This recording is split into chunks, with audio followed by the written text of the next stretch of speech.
To be able to properly process our senses, what's going on around us, we need sensory receptors. Our sensory receptors are the specialized cells that are in our body, which helps us detect changes in our environment, and it helps convert those changes into electrical signals that can be processed by the nervous system.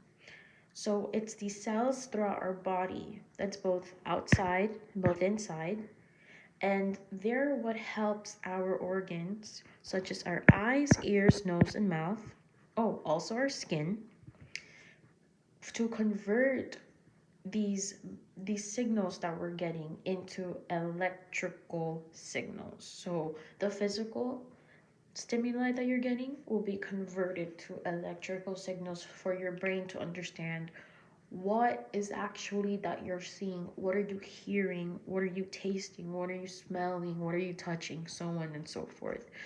So these are just the list of our different sensory types. When it comes to being able to sense chemicals, we're referring to our chemoreceptors. A good thing about our receptors is that the prefix is related to what type of stimulus we're actually referring to, and then it has receptors in the end. It's always going to end with the words receptors.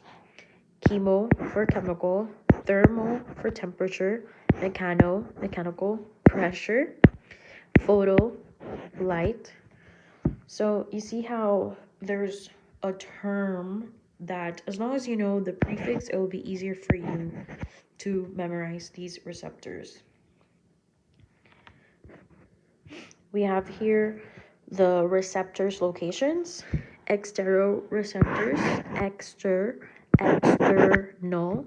So these are sensory receptors that are located outside or like on the surface of our skin. And this could be thermoreceptors, since our skin is able to detect temperature, if something is if it's hot outside, if it's cold outside. Or mechanoreceptors. So mechano refers to pressure, and we're able to tell if someone is pushing us or if something is touching on our skin. Interoceptors, internal. It refers to receptors that are inside our bodies. Think about our internal organs or blood vessels. It's linked with the autonomic nervous system. And remember that the autonomic nervous system, if you're not familiar with it, it's what controls our involuntary physiological processes. So heart rate, blood pressure, respiration, digestion, things that we don't have to think about, but it's just naturally happening, our body's naturally doing. That's our autonomic nervous system, right? So for example, chemoreceptors and baroreceptors, these are both very important for our body to detect if we had low blood pressure or if we have high blood pressure. And then our body can adjust so that we can go ahead and reach again homeostasis and equilibrium that our body needs. Next, we have proprioceptors. Proprioceptors, what I like to think about this is like the letter P refers to P in the peripheral nervous system. The peripheral nervous system is everything except everything outside the brain and the spinal cord. So like the nerves that are going out through our body. That's what I think about when I think about this P, peripheral system. So tendons, ligaments, joints, skeletal muscles, right? Our nerves sending those signals throughout our bodies. We could move. So these are examples of these receptors, muscle spindles, being able to detect if there's any changes in our muscles and so on and so forth.